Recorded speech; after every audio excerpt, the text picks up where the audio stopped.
Bienvenidos al colegio. Bueno, vamos a comenzar las jornadas de arquitectura y fotografía. En primer lugar, agradecer a Iñaki Vergara y a Ricardo Sánchez Lapreave la iniciativa que han tenido para la organización de estas jornadas. Que sepáis que pertenecen al Grupo de Investigación Paisaje Urbano y Proyecto Contemporáneo del Gobierno de Aragón, que estas jornadas pues, han colaborado y se han podido organizar gracias a la institución Fernando el Católico, a la Diputación Provincial de Zaragoza y al Colegio de Arquitectos de Aragón, la demarcación de Zaragoza, y, como no, también a la Universidad de Zaragoza con la Escuela de Grado de Arquitectura del Centro Politécnico Superior, en el cual ya veo que han venido varios de los alumnos. Bienvenidos, esta es vuestra casa. Bueno, en primer lugar, ¿por qué unas jornadas de arquitectura y fotografía? Bueno, Iñaki os contará cómo preparó esta iniciativa. Lo que sí os puedo decir es que en el Colegio de Arquitectos, hace ya algunos años, empezamos con esta iniciativa también de alguna manera hibridar arquitectura y fotografía. Hay muchos arquitectos que han sido muy buenos fotógrafos, que han querido plasmar, investigar y hacer seguimiento de la arquitectura con el tercer ojo, que era la cámara fotográfica. Uno de los más conocidos para nosotros ha sido el arquitecto español José Antonio Coderch. Y es importante tener en cuenta qué posibilidades de hibridación tiene la fotografía y qué campo increíble y amplio tiene la fotografía con la arquitectura. Nosotros comentamos cuando se organizaron estas jornadas la posibilidad incluso de que se repitiera cada 2 años estas jornadas, hacer una bienal de arquitectura y fotografía, y vamos a intentarlo. Estas jornadas salen sin ese título de bienal, pero sí que sería interesante que hubiera, y yo personalmente voy a trabajar por ello, un archivo en el Colegio de Arquitectos, un archivo fotográfico importante de la arquitectura local y de los fotógrafos y arquitectos locales, y que haya de alguna manera una senda de investigación imparable, y que cada 2 años pueda haber unas jornadas para replantear qué se ha hecho, cómo va evolucionando esto, qué gente, qué compañeros están trabajando en estos temas. O sea que bienvenidos a estas jornadas de fotografía y arquitectura, y adelante con este tema y con las personas como Iñaki que trabajan y alientan este tema. Os voy a pasar primero con Iñaki Vergara, después, ya sabéis, Vergara, perdona, y después presentarán sus trabajos Horacio Fernández, Aitor Ortiz, Eva Serrat y Rafael Zarza. No por este orden, sino porque el que tenéis establecido ya en el programa, por la mañana, y luego a partir de las 5 de la tarde, que comenzará Eva Serrat por la tarde. Bueno, os paso con Iñaki. Bueno, gracias, Luis. Buenos días, bienvenidos. Creo que tenemos por delante una jornada intensa y apasionante, por lo tanto creo que y además de lo que se trata es de que entremos en acción cuanto antes, así que voy a ser muy par con esta presentación, ¿no?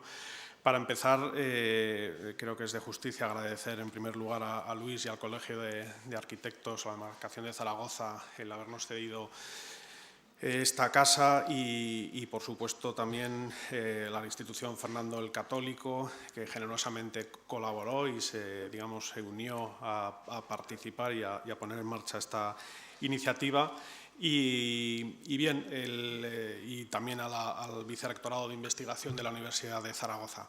Bueno, decía que es una jornada apasionante porque realmente el tema, como ya ha apuntado Luis, es un tema intensísimo, un tema fascinante, poliédrico, puesto que realmente reúne a dos disciplinas autónomas, pero como se va a poner seguramente de manifiesto, totalmente paralelas en algunos aspectos y llenas de sinergias y de intereses compartidos, cada una desde su punto de vista. Y a partir de ahí, no ya solamente esta dicotomía que aparece presente en el título, sino un sinfín de inputs y outputs vinculados a esta sinergia desde cualquiera de las disciplinas análogas, ¿no? O de cualquiera de los aspectos que están presentes en estas dos categorías.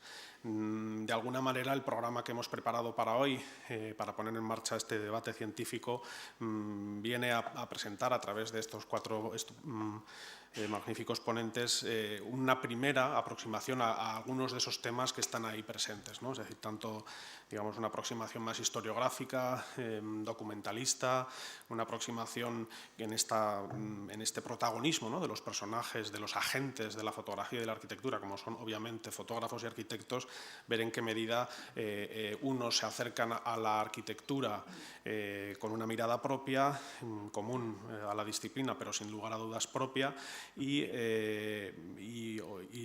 los arquitectos que de alguna manera, como en el caso de Eva, también aportan esa mirada fotográfica, pero a partir de ahí, en definitiva, estamos hablando de objetos que son hechos y que son mirados y que son reproducidos, y tanto desde el punto de vista de la evolución historiográfica y cómo la arquitectura ha evolucionado en gran medida gracias al tirón de la fotografía y de su papel mediático, y al mismo tiempo como también hoy en día podemos ver con una cierta distancia ética esos indudables, ¿no? Peligros que existen en un excesivo apoyo, ¿no? en la mirada fotográfica como generador de realidades que incluso a veces pueden enmascarar la realidad misma, ¿no? En definitiva, hay un sinfín de temas presentes en este maridaje entre arquitectura y fotografía que, como digo, hoy tendremos ocasión de debatir, de disfrutar y de empezar a ahondar en ellas. Bien, pues sin más, yo creo que voy a ceder la palabra a Ricardo, con que hemos organizado estas jornadas, para que presente a nuestro primer ponente de hoy, Horacio Fernández. Pues gracias.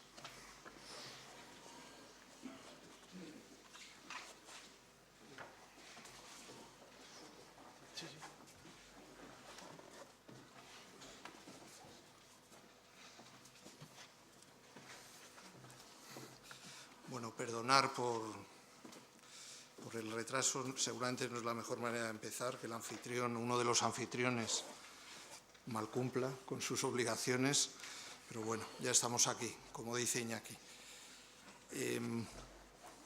Yo tuve la ocasión de presentar a Horacio una vez y me dijo que me había pasado, o sea que hoy voy a ser más conciso, ¿no?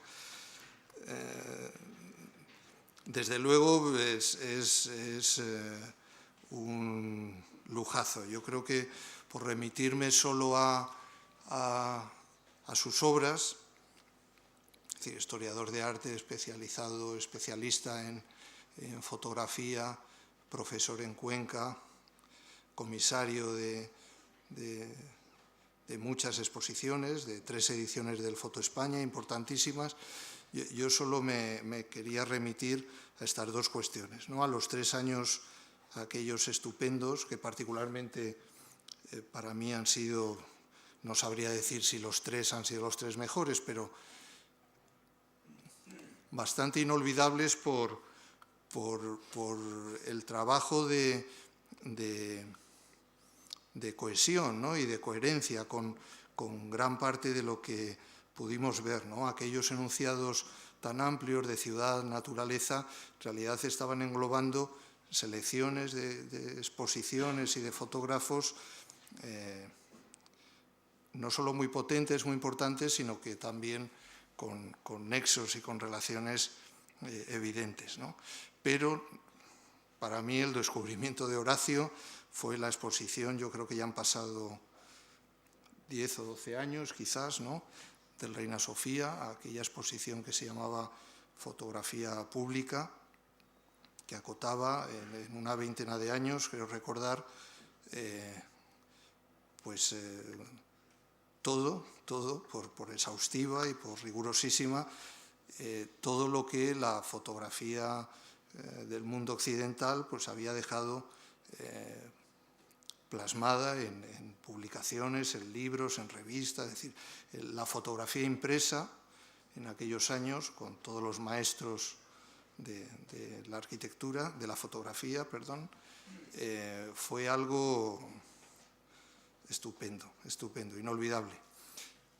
En fin, no sé. Una pena que luego el libro, pues, a costa de usarlo y de manosearlo y tal, envejece mal. Hay que pensar en otras ediciones. Eso sí, algún día se harán. Bueno, Horacio, muchas gracias. Gracias, Ricardo. Bueno, ya ven que se pasa, ¿no? Como avisó. Bueno, en aquella exposición que comentaba Ricardo, se pretendía contar, y lo digo porque tiene que ver con lo que vamos a ver hoy, cómo la fotografía tiene un medio de comunicación muy especial, que son las publicaciones.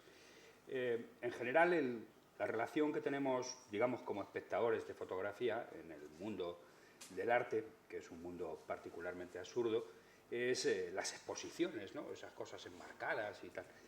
Y eso no es precisamente el mejor método de ver fotografía. Es un método excelente en algunas ocasiones, incluso hay gente que trabaja muy bien para hacerlo en ese sentido, pero no es el mejor. O sea, la fotografía es un procedimiento de hacer imágenes y de difundirlas mecánico, lo cual implica, por ejemplo, el número, implica la reproducción. En las exposiciones normalmente las fotos no las presentan como si fueran cuadros, como si fueran cosas únicas. De hecho, por ejemplo, los fotógrafos que participan de esa cosa del llamado mercado del arte, los pobres tienen que sufrir la amputación de su obra porque tienen que limitar el número de copias que hacen y cosas así. Bueno, son masoquistas y lo permiten, pero es una de esas cosas que realmente es como una auténtica contradicción en términos, ¿no? La fotografía nació para ser reproducida. Durante mucho tiempo esto solo se podía hacer químicamente, por los procesos de revelado y todo eso. Llegado un momento se puede hacer también en las imprentas, en las artes gráficas. Y cuando empieza a poder hacerse en las artes gráficas es cuando realmente empieza la revolución de lo que pudo ser la imagen, ¿no? Esto se generalizó, en realidad estaba listo para generalizarse absolutamente en la década de los 10 del siglo pasado, pero bueno, probablemente la Primera Guerra Mundial lo dificultó un poco. Pero el periodo entre guerras es el periodo claramente en el que se produce una generalización absoluta de este tema.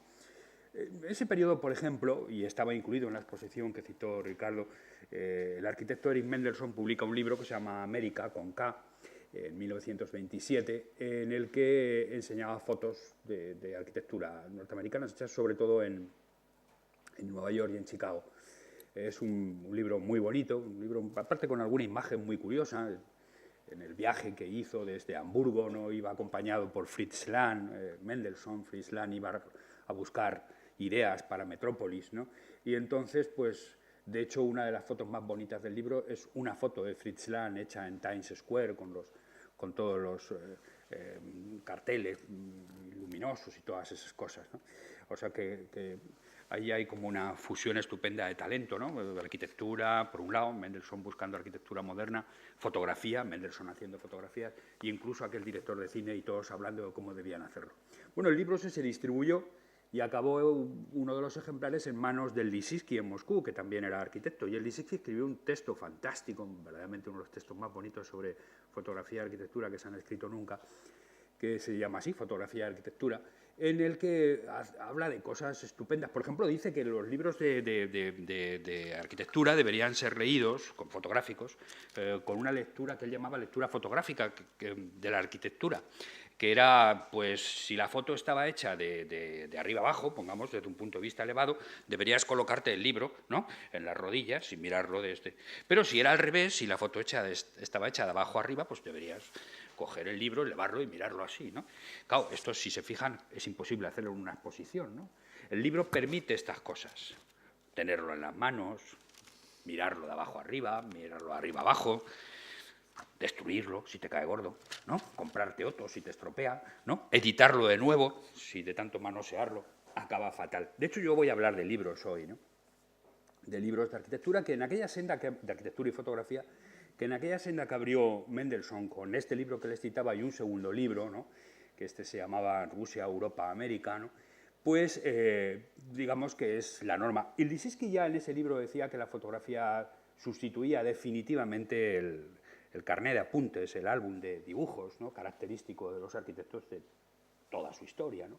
Lo sustituía, o sea, se convertía en la herramienta con la cual tenían que trabajar los arquitectos cuando tomaran notas, ¿no? Cuando tomaran apuntes, cuando tomaran...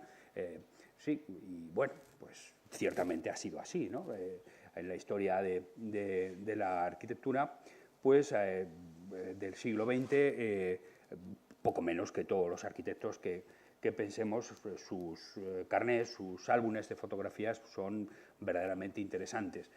Luego también hay una parte, podríamos decir, más profesional, menos tomar apuntes, ¿no? Serían como las revistas, ¿no?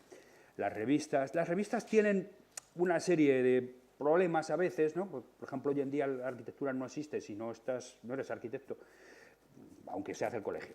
Si no sales en las revistas adecuadas, ¿no? O sea, quiero decir que las revistas se convierten en la práctica, en el carnet profesional por excelencia, pero, bueno, quizás un poco exagerado, ¿no? O sea, no es tanto el problema de la fotografía, el de las revistas en el fondo, con esas imágenes un poco tramposas, ¿no? Que hace algunas revistas muy famosas, cambiando escalas y evitando la presencia humana siempre, porque molesta. Ya saben ustedes que la presencia humana molesta siempre mucho en las fotos de arquitectura.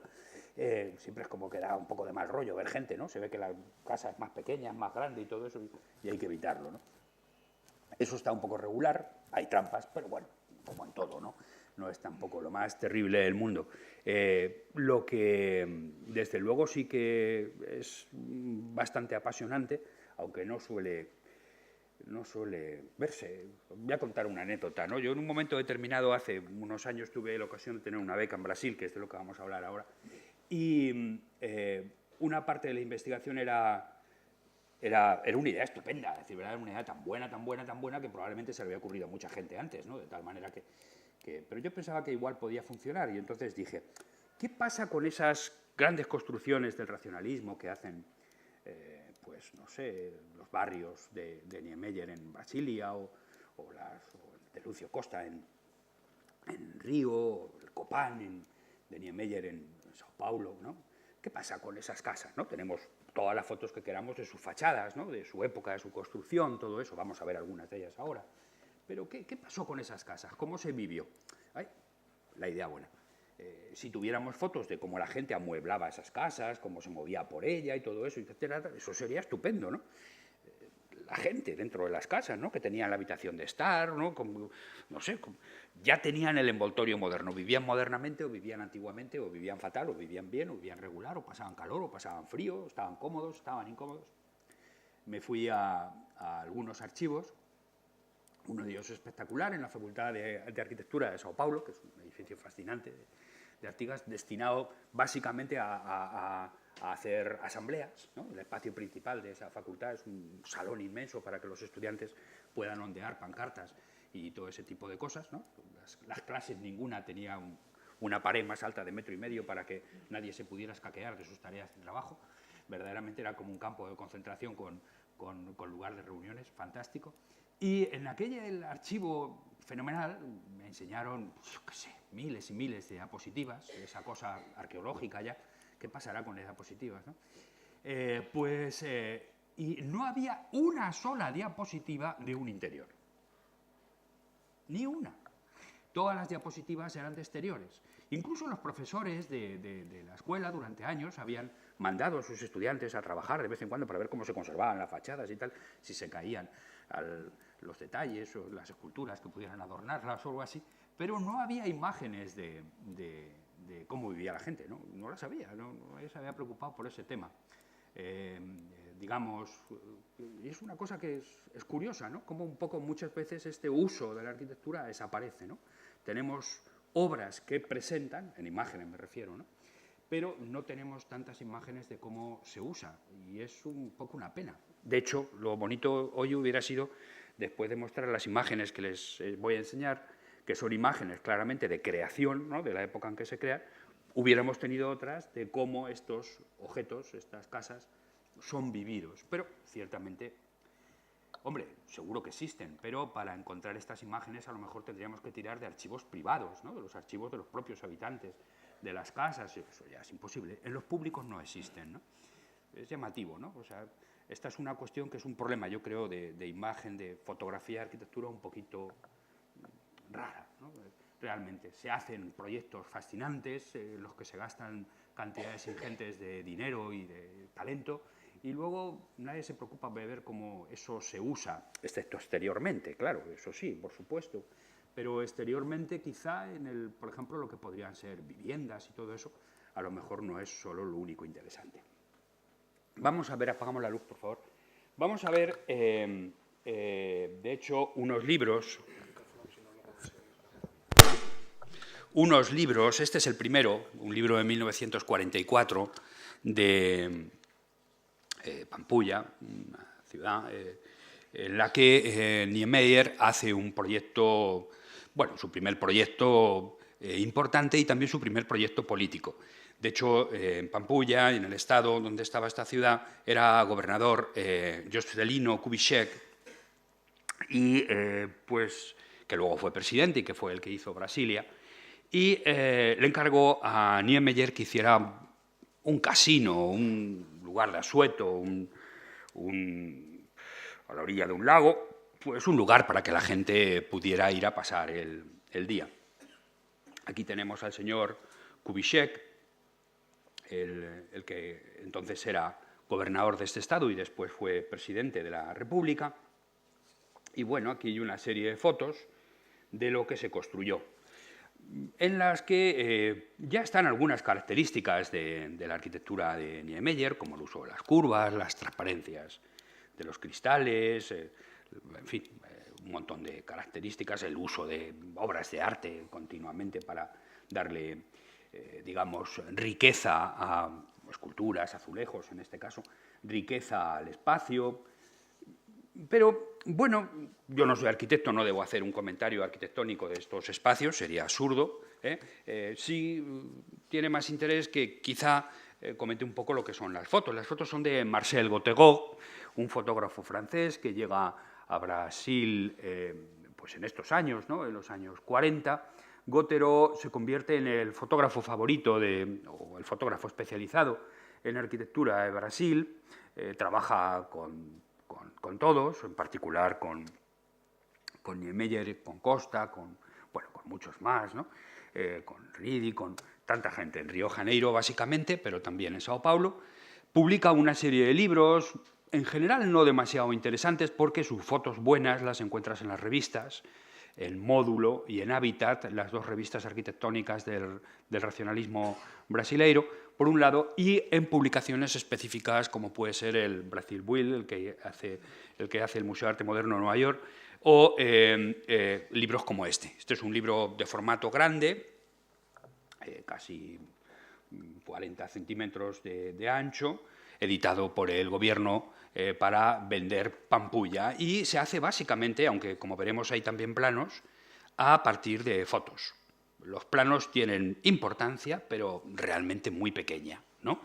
Todos son muy conscientes, empezando por el arquitecto, ¿no?, empezando por el político, que presentar esta obra, y esta obra tiene mucha importancia porque es, en cierta medida, la obra que justifica luego que los encargos de Brasilia y otros muchos sean encargados a Niemeyer o a arquitectos modernos en particular, pues eso se demuestra no mediante un trabajo, podríamos decir, muy técnico, cuyo único público posible fueran arquitectos, como pasaría en las revistas de arquitectura que he mencionado antes, como es lógico en las revistas de arquitectura como Hábitat o Módulo. En la práctica sus compradores y sus usuarios eran arquitectos y estudiantes de arquitectura, pero este libro no está exactamente destinado a eso, ¿no?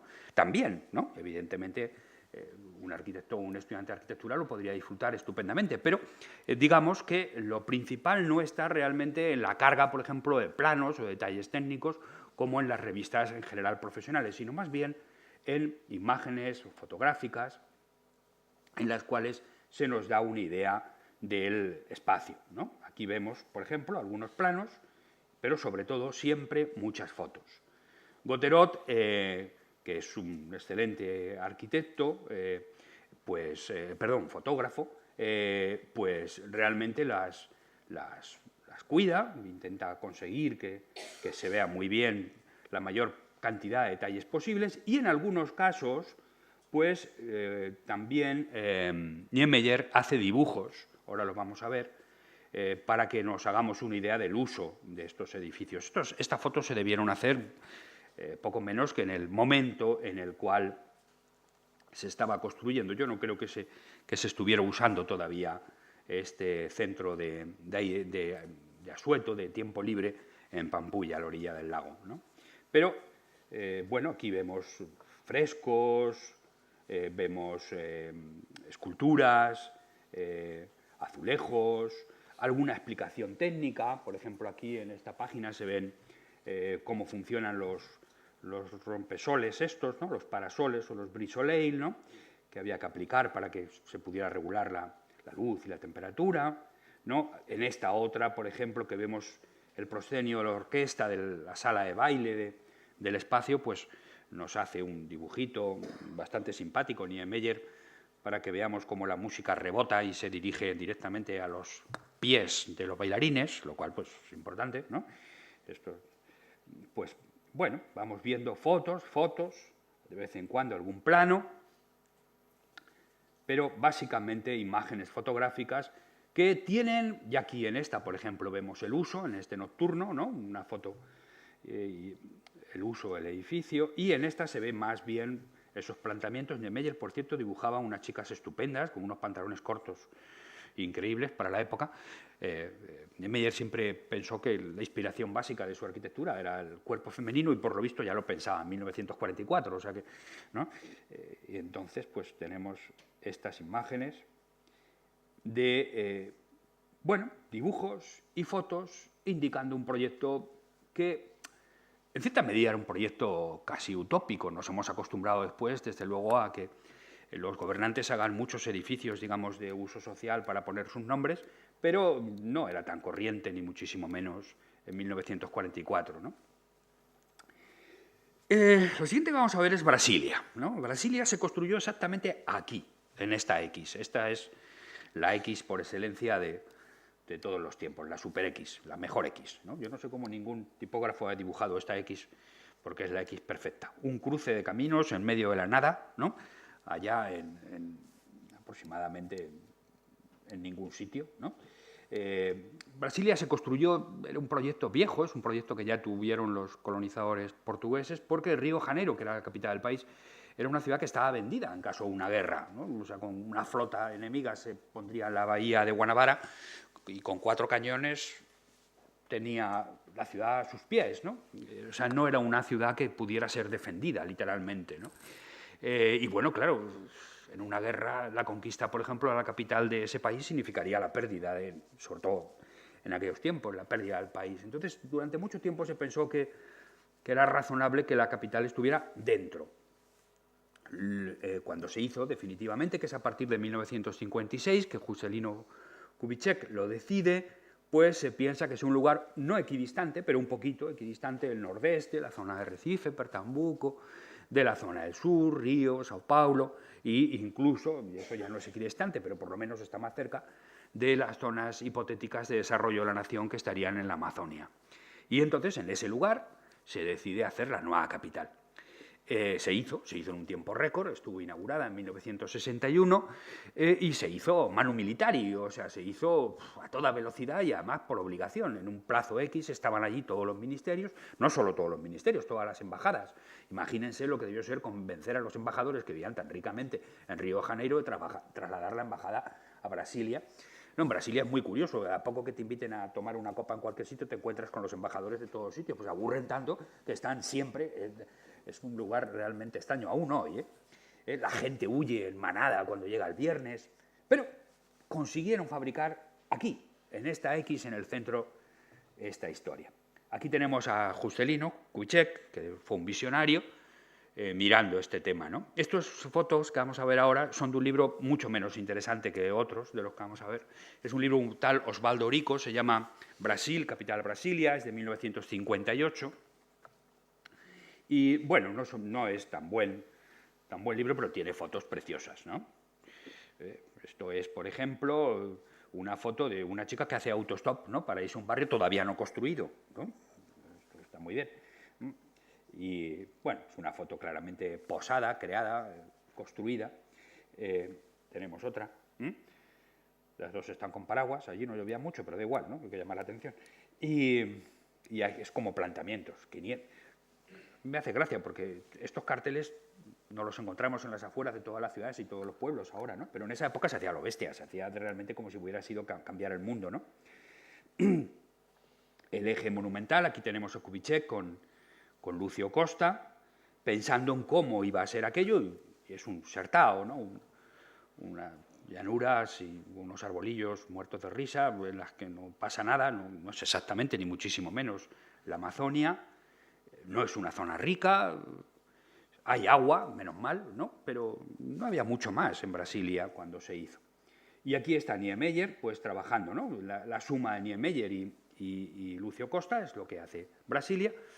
Y bueno, esto es claramente lo que llamaríamos un encargo, ¿no? O sea, es un presidente del gobierno, decide hacer una nueva ciudad y se la encarga a dos arquitectos, uno de los cuales pone el eje monumental, pone el plan piloto, pone el planteamiento urbanístico y el otro hace los edificios principales o significativos de ese eje monumental, la catedral, el Congreso, el Senado, el Palacio del Ministerio de Exteriores, el Palacio del Presidente de la Nación, todos esos edificios.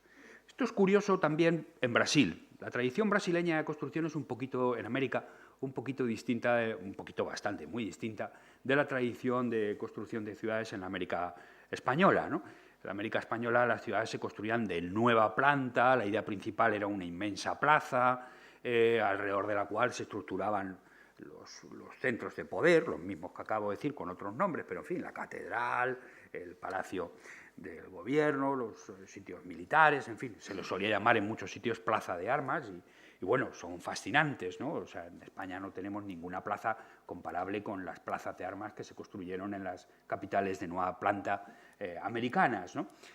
Se hicieron esfuerzos urbanísticos, bueno, bastante serios, muy cuadriculados, en los que se estudiaba muy bien por dónde se entraba, por dónde salía, dónde había que colocar las cosas y todo eso. En cambio, en Brasil se utiliza un modelo en general un poco distinto, inspirado casi siempre en el modelo de las dos principales ciudades portuguesas, o sea, Lisboa y Oporto. Las dos están a los lados de un río, más o menos, ¿no? O sea, entre dos colinas, ¿no? Oporto en particular, y en general las ciudades brasileñas pues son así, ciudades con muchas cuestas, con profusión bastante desordenadas en construcción y, bueno, esta es absolutamente la excepción, claro, ¿no? Bueno, claro, lógicamente no se construyó por conquistadores, por decirlo así, pero en cualquier caso aquí se aplica un proyecto más de cuadrícula, un proyecto más de ordenación de los espacios y todo eso, y también de singularización de las obras, ¿no? Aquí tenemos a Niemeyer trabajando, y bueno, algunas fotos como de ambiente, esta me encanta, por ejemplo, dice, llegan las formiguiñas japonesas, ¿no? Llegan las hormiguitas japonesas, o sea, que Brasilia, no hay ninguna manera de hacer nada, pero traemos unos campesinos japoneses y seguro que enseguida tenemos lechugas, tenemos tomates, tenemos calabacines, ¿no? Y todas estas cosas. Ciertamente los campesinos japoneses que realmente empiezan a llegar a Brasil, a Sao Paulo, hace poco se cumplió el centenario, para sustituir a los esclavos en las haciendas de café, los japoneses, los campesinos japoneses que llegaron a Brasil para trabajar en las haciendas de café dijeron que no, que ellos no hacían eso, que ellos no eran esclavos, hubo que darles tierras y siguen siendo el sostén principal de lo que sería la cosa hortofrutícola, ¿no? Los mercados de calle en Río de Janeiro, en Sao Paulo, en Brasilia, pues en cierta medida son estos los descendientes de estas formiguiñas, ¿no?, que realmente transformaron el campo y producían de todo, ¿no? Indica esta foto mucha fe precisamente en lo que puede cambiar con eso, ¿no? Aquí tenemos, este libro es de la propia construcción de la ciudad, ¿no?, 1958. Vemos la Navidad, ¿no?, con los barracones, vemos las tiendas como eran, vemos sobre todo maquetas, muchas maquetas. Casi todo el libro son maquetas, y lo que no son maquetas son fotos de gente trabajando. La gente que trabajaba allí les llamaban candongos, eran emigrantes, venían de otras zonas, lógicamente, esa zona estaba despoblada, del país, básicamente del nordeste, que era una zona pobre, y no eran precisamente muy especializados, eran realmente pioneros en cierta medida, ¿no? Y hicieron una labor realmente extraordinaria, porque no eran ni muchísimo menos, como les digo, trabajadores especializados, ¿no?, de grandes empresas constructoras, también las hubo, por supuesto, pero no era eso, ¿no? La mano de obra vino a la nueva capital a hacer el nuevo futuro, a hacer una nueva vida, a cambiarlo todo, ¿no? De hecho, se le da mucha importancia. Dibujos, horrorosos, por cierto, estos, ¿no? Más maquetas, estatuas, más maquetas, estatuas o estatuas maquetas, no sé muy bien, y construcciones, cofrados, trabajadores. Bueno, este no es un libro muy interesante, ciertamente, excepto para ya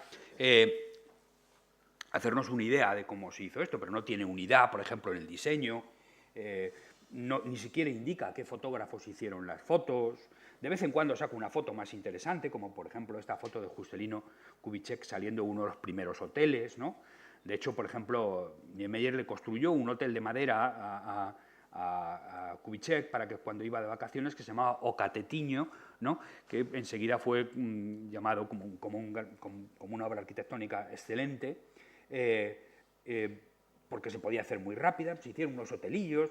Aquí es todo como muy provisional, ¿no?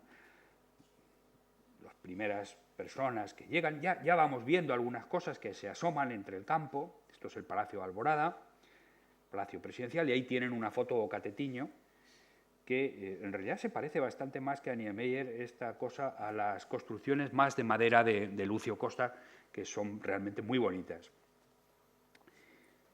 Bien, con esto hemos visto un trabajo que quizá tiene un interés arqueológico, un interés político, un interés histórico, incluso en algunos aspectos, por la reproducción de las maquetas y tal, pues quizá técnico. Pero no es exactamente ni muchísimo menos un buen libro. Este que vamos a ver ahora sí, es un libro extraordinario, ¿no? Este es uno de los libros, para mi gusto, de fotografía más bonitos del siglo XX. Se llama Doorway to Brasilia. Es una obra de un diseñador gráfico brasileiro que se llamaba Aloysio Magalhães y de un impresor y experto en grabado norteamericano que se llama Eugen Feldman. Aloysio Magalhães es un chico de Recife, del nordeste, que funda con un grupo de amigos una de las editoriales a mano, podríamos decir, más elegantes del siglo, que es la editorial O Gráfico Amador, una pequeña editorial de amigos, poetas, diseñadores, en fin, en Recife, que hacen plaquettes, ediciones en algún caso de 30 ejemplares y cosas así, realmente preciosas, con dibujos y exquisitas. Modestas, no tenían buenas imprentas, ¿no? Hay una foto de, por ejemplo, una de las reuniones de Gráfico Amador, que lo más, digamos, podemos decir, de alta tecnología que hay, es el sillón que se llevó uno de los escritores del grupo, de Gráfico Amador, que se llevó a la imprenta el sillón para ver cómo trabajaban sus colegas con la imprenta, ¿no? Pero estar allí al tanto. Él escribía, pero también le gustaba participar en todo eso, ¿no? Todo es muy modesto, pero es realmente estupendo. Aloysio tuvo la suerte de tener una serie de becas a partir de este pequeño experimento provinciano, pero fantástico, ¿no?, que publicó cosas estupendas. En Brasil hay dos grandes experimentos, digamos, desde el punto de vista de las artes gráficas, uno de los cuales, por cierto, se desarrolla casi todo él en Barcelona.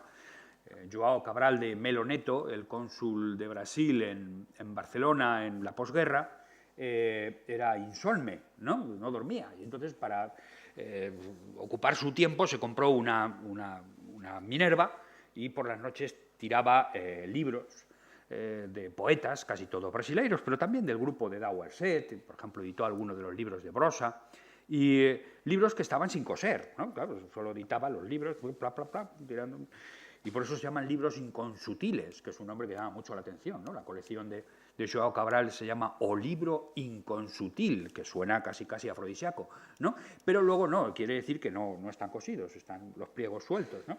Y bueno, João Cabral de Meloneto, por un lado, un poeta extraordinario, y por otro lado, Aloísio de Magalhães son los grandes nombres del diseño gráfico en Brasil entre los años... Aloísio muere bastante joven, en los años 60, ¿no? Este es un libro de 1959. Aloísio tuvo una beca en Estados Unidos, una beca, pues creo que una beca Fulbright, viajó y en Filadelfia conoció a Eugen Feldman.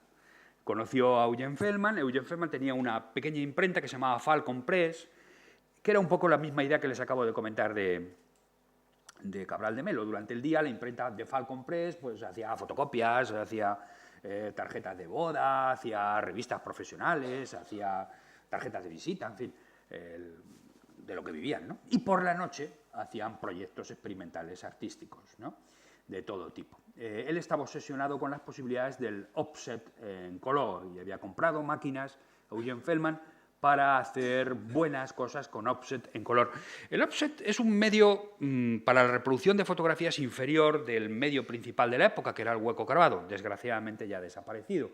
El hueco grabado ya poco menos que ha desaparecido tecnológicamente. Pero en su tiempo, el hueco grabado pues, producía unas imágenes verdaderamente maravillosas, completamente mates, con unos negros súper profundos, aterciopelados, con una superficie, bueno, en fin, poco menos si rascas un poquito te llevas 1 kilo de tinta en la uña, ¿no? Es un proceso de impresión realmente muy bonito técnicamente y con unos resultados prodigiosos. Los grandes libros de fotografía del siglo XX están hechos en hueco grabado y, bueno, van a ser, yo creo que los libros de fotografía, lo que llamamos los especialistas en este tema, que somos 4, por cierto, fotolibros, son los libros del siglo XX. O sea, la historia del libro es muy amplia, pero lo que ha inventado el siglo XX en cuestión de libros es el fotolibro, ¿no? Un libro en el cual el relato principal está hecho a partir de imágenes y en el que la impresión de las imágenes tiene realmente mucha importancia. Este es uno de los mejores. Esta es la camisa. Aquí tenemos la cubierta, que es una imagen del plan piloto, ¿no? Del eje monumental y el plan piloto de Lúcio Costa. Y aquí tenemos la primera página, en la portada, ¿no? En la cual tenemos el título, Doorway to Brasilia, y los nombres de los dos autores, Aloísio Magalhães y Eugen Feldman. Está hecha con procedimientos, como les decía, de offset, y es un libro, por lo que cuentan los dos, tanto Feldman como Magalhães, ellos trabajaban y se está construyendo una gran ciudad en Brasil, nueva, una capital del futuro. La están haciendo arquitectos importantes. ¿Qué hacemos? Pues ¿qué vamos a hacer? Vamos para allá y vamos a hacer un trabajo sobre eso. No lo podemos perder, ¿no? Y así fue. Se fueron para allá y lo hicieron. Feldman se llevó una cámara cinematográfica y rodó un documental. Ese documental, por cierto, se ha tardado en montar casi 30 años, ¿no? Pero finalmente se ha montado. Es un documental que ha hecho un documentalista brasileiro a partir de ese material en Super 8 que se llama Brasilia Secondo Feldman, ¿no? Y hicieron este libro, ¿no? Con fotos. Bueno, el libro empieza mostrando la naturaleza con reproducciones bastante grandes, es un libro también de formato bastante grande, en un papel de bastante gramaje, de, pues como vemos, árboles, piedras y agua. Continuamente el libro está lleno de desplegables. ¿Por qué? Bueno, pues por varias razones. Una, porque este es un libro que es un auténtico, como diría yo, despliegue de artes gráficas, ¿no? O sea, un alarde, sería la palabra más correcta. Quieren dar la impresión de que lo han hecho, pero por otra parte también porque el desplegable en un libro implica ampliar el espacio. Un desplegable es exactamente eso. Tú tienes un libro y de repente lo hables y es más grande. Y en la práctica, la forma, ¿no?, el continente, implica también el contenido, tiene significado. El propio libro, ¿no?, antes hemos visto en solo una doble página los árboles, en solo una doble página las piedras, y ahora vemos el movimiento del agua en una página triple. Aquí lo vemos otra vez, ¿no?, una especie de unión. El procedimiento que utilizaban ellos significaba unas planchas de aluminio en las cuales, bueno, pues Feldman y Magalhães trabajan con distintos tipos de tintas, ¿no? Les gusta mucho, por ejemplo, que la imagen esté un poco desenfocada, en esto tienen toda la razón. Las imágenes desenfocadas son mucho más elocuentes y mucho más expresionistas que las hiperenfocadas, ¿no? Son más bonitas, ¿no?, más pictóricas y funcionan mejor en este plan, quizá no tanto si fueran muy pequeñas, claro, pero esto es saber pensar en el material con el que estás trabajando. Si es necesario desenfocar un poquito, se desenfoca un poquito, ¿no? Vamos viendo primero naturaleza hasta que de repente empiezan a aparecer las máquinas, en un pispás las máquinas, ¡plaf!, empiezan a hacer inmensas construcciones y las hacen. Con las máquinas llegan los trabajadores, mucho hormigón armado ahora, como verán, trabajadores, fantásticas siluetas. Bueno, a decir verdad, este libro es una sorpresa página a página. Una única imagen de un ser humano individualizado, un candongo, un trabajador, en una impresión plata a la cual esta foto que estamos viendo no le hace ninguna justicia. Curioso, ¿no? También este pequeño, a mitad del libro, de repente, ¡plaf!, una foto de un trabajador, no de Niemeyer, no del presidente de la República. Este no es ningún libro, digamos, político, pero es significativo, ¿no? Aquí tenemos ya uno de los palacios, aquí se ve la construcción, y aquí en una foto ya prodigiosa el conjunto monumental del Congreso, Senado y las oficinas. Pero todavía tenemos un desplegable de 6 partes, aproximadamente 1 metro de largo, ¿no?, por unos 60 centímetros de ancho, unos 60 y tantos, un desplegable de lo que va a ser la catedral. Digo de lo que va a ser la catedral porque la catedral no estaba construida y, como verán, esta foto es una maqueta. Aquí está un poco la explicación. Doorway to Brasilia es un libro experimental, planeado, impreso en la Falcon Press, en Filadelfia, Pensilvania, Estados Unidos, América, utilizando el sistema de lithofoto offset como fórmula de arte. De la misma manera que Doorway to Portuguese, que es un libro que editaron en el 57, este libro es el resultado de la colaboración y esfuerzo del artista brasileiro Aloysio Magalhães y del artista e impresor americano Eugen Feldman. El libro está numerado, tuvo ese mismo año el premio de la Asociación de Designers Norteamericanos, el premio al mejor libro del año. Es un libro, una edición relativamente corta, realmente es imposible conseguir este libro, es un libro bastante difícil de conseguir, hay muy pocos ejemplares y bueno, ya conseguirlo con camisa, eso ya es imposible. La camisa que les he enseñado es la camisa del ejemplar de Martin Parr, que es el coleccionista de libros de fotografía pues, más importante del mundo, pero mi propio ejemplar, mira que no la tiene, que eso fastidia. Pero es un libro realmente especial, ¿no? Para mí es, como les decía, un estupendo alarde. Un lujo de arte, de artes gráficas, de fotografía, de color, de presentación de la ciudad, de intentar pensarlo como lo que es el esfuerzo de la novedad, que al fin y al cabo, no sé, en el arte siempre se habla de que hay 2 maneras de entender el arte, una como la expresión del genio y el desarrollo de una idea, y la otra como la búsqueda de lo nuevo. Pues esta es una de esas síntesis en que las 2 cosas pueden ocurrir, ¿no? Vamos a ver un ejemplo ahora distinto, que es la revista Manchete, el día o los días en que se inaugura la ciudad. Estas fotos están hechas en la inauguración.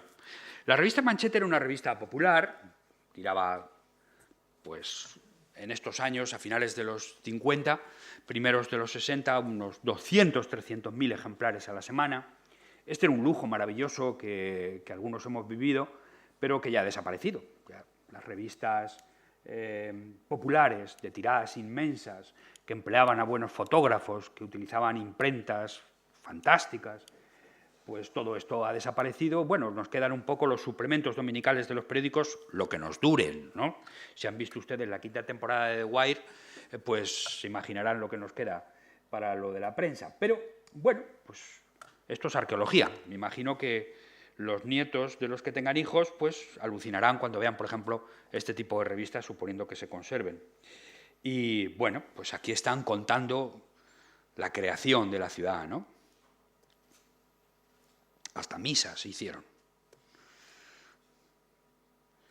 El Congreso, curas, jueces, candongos, ¿no? 150.000 personas aplauden a los trabajadores, fuegos artificiales, publicidad. El futuro es nuestro y comienza hoy. Mira que los publicitarios siempre encuentran la frase buena, ¿no? Podían haberle llamado a la revista entera así. El futuro es nuestro y comienza hoy. Un show de cemento armado. El espectáculo de gala se desarrolla durante los días de luna llena. Aquí tenemos a la chica Brasilia. No, la chica Brasilia la vamos a ver en la página siguiente. No, la otra.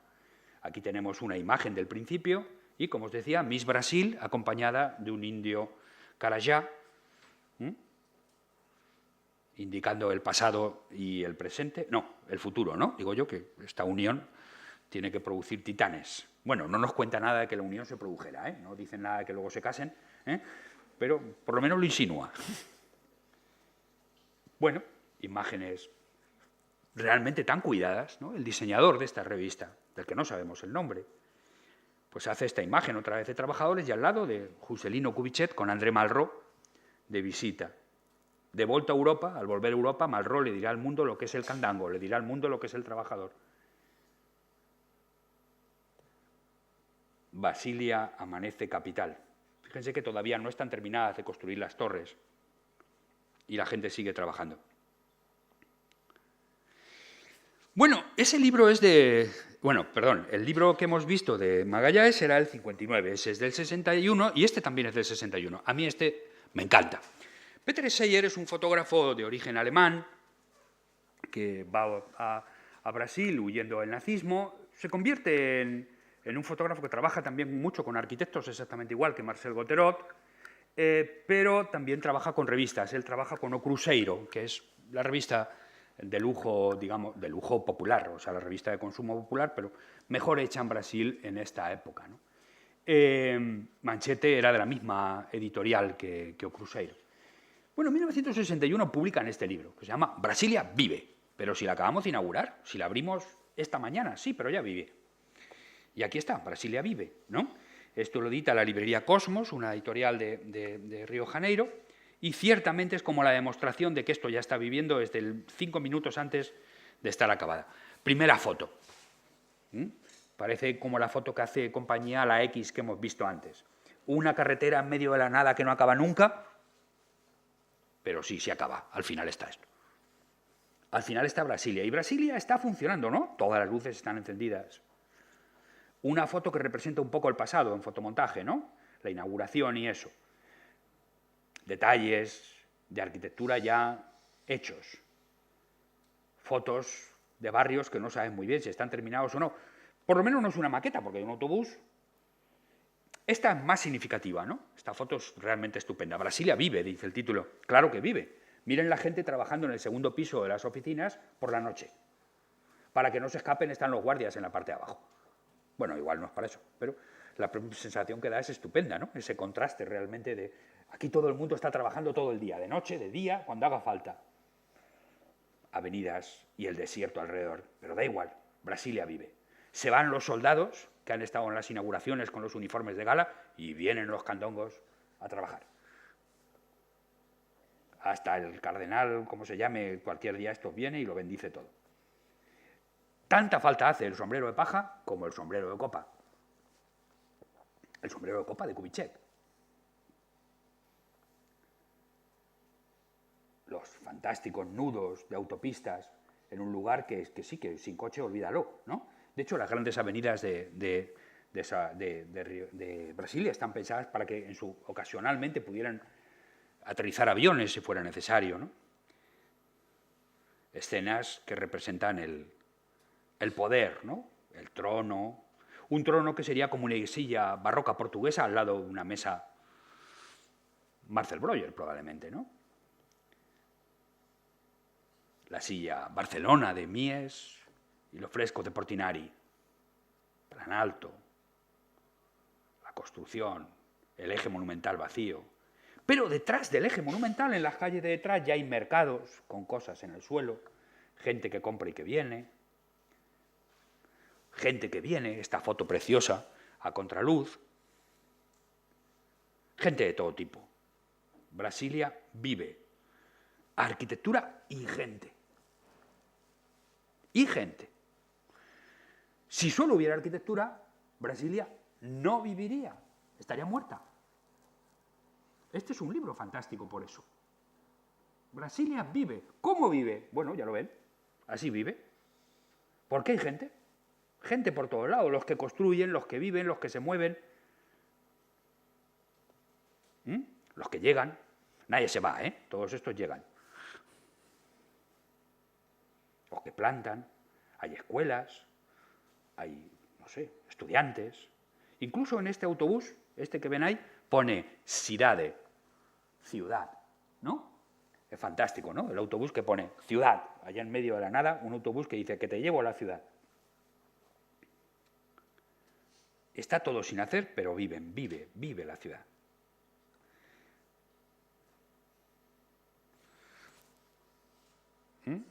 Este pone cidade, no el aquel, sino este, el que lo pone, el que aparece aquí. Con la gente buscando en el plano, haciéndose una foto en la ciudad.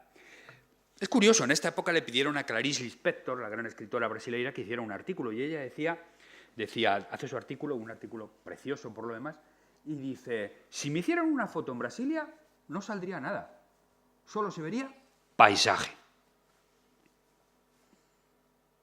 Clarice Lispector era más lista que los fotógrafos en este plan, porque la verdad, esto es un poco trampa. O sea, quiero decir, aquí se está exagerando para que unos meses recién abierta la ciudad tengamos la sensación de que esa ciudad tiene una vida, ¿no? Ella llega, la escritora, y se da cuenta que si le hacen una foto allí, esta foto que acabamos de ver, lo que se va a ver es el desierto con unas cuantas obras, pero da igual.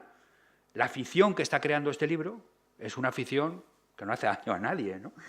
No es una afición, es una propaganda, sin duda, pero no es una propaganda, podríamos decir, lamentable, ¿no? Las fotos son estupendas y acaba justamente con esa imagen de un busto de Kubitschek. Vamos a acabar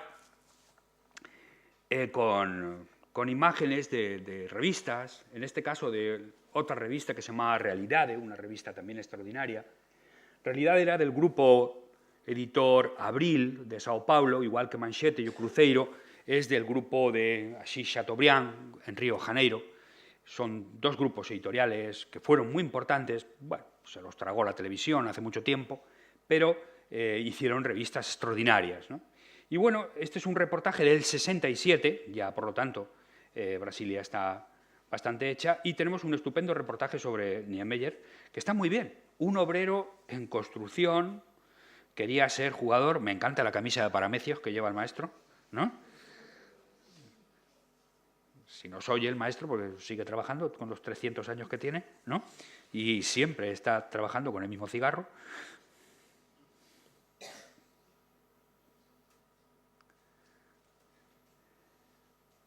Un joven llamado Juscelino se fijó en su trabajo.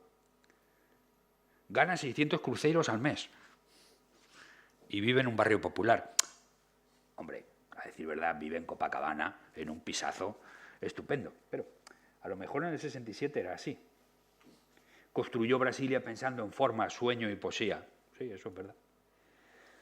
Poeta, está usted en la plaza de los tres poderes. En lo alto de sus obras dice, me da vértigo. Y luego, esto que vemos ahora son fotos también de realidad de algunos reportajes. Esta es una ciudad niña, La ciudad se sigue construyendo y básicamente hay chicos y chicas, vamos, básicamente niños. Está bien, juegan en 500.000 metros cuadrados. Ligan delante de 1000 ventanas. Este es de un fotógrafo que vivió el nacimiento de la ciudad, Brasilia, mi hermana. Nació conmigo, somos como hijos gemelos del mismo padre.